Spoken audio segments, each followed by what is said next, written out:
Jebakan uang adalah judul yang provokatif. Namun hal ini penting untuk diingatkan, mengingat selama 18 tahun dari TK sampai tamat kuliah, bahkan sampai S3, doktoral, profesor, tambah 7 tahunan lagi, atau kita selama 25 tahun makan sekolah, pelajaran tentang value of money tidak ada.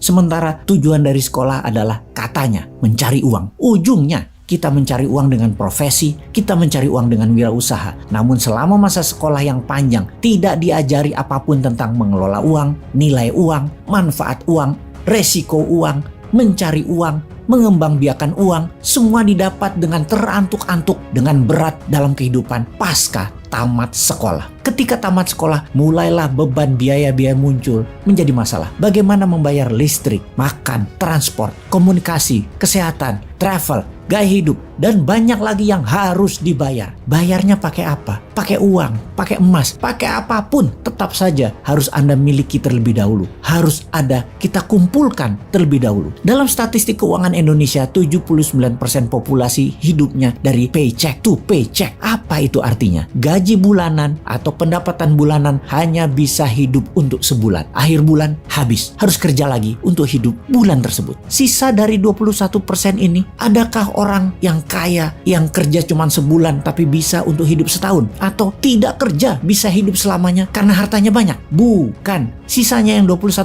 ini adalah mereka yang hidup dari tunjangan orang lain atau subsidi negara, yaitu sekitar 20%. Yang kerja sedikit dapatnya banyak, hanya 1% populasi manusia di Indonesia. Yang 20% bisa dikatakan tidak berincome. Ini di usia kerja tentunya. Kita abaikan yang usia 17 tahun ke bawah atau yang 65 tahun ke atas. Sungguh bukan berapa besar uang yang Anda peroleh intinya dari paycheck to paycheck. Sungguh faktanya ada yang hidup 5 juta pendapatannya sebulan, biaya hidupnya 5 juta sebulan. Lalu kalau 20 juta sebulan, apakah tidak paycheck to paycheck lagi? Bukan begitu. Bahkan ada yang setiap bulan pendapatannya 100 juta rupiah, tetap saja hidupnya paycheck to paycheck. Habis juga tuh duitnya. Intinya kita harus tahu bagaimana uang keluar jauh lebih penting daripada uang masuk. Kita bagi uang keluar itu untuk yang produktif atau untuk yang konsumtif. Sungguh yang membuat Anda keluar dari paycheck to paycheck adalah apa yang Anda keluarkan untuk hal yang produktif seperti menabung, bisnis, dan investasi. Ada 1.713 bidang usaha, ada 191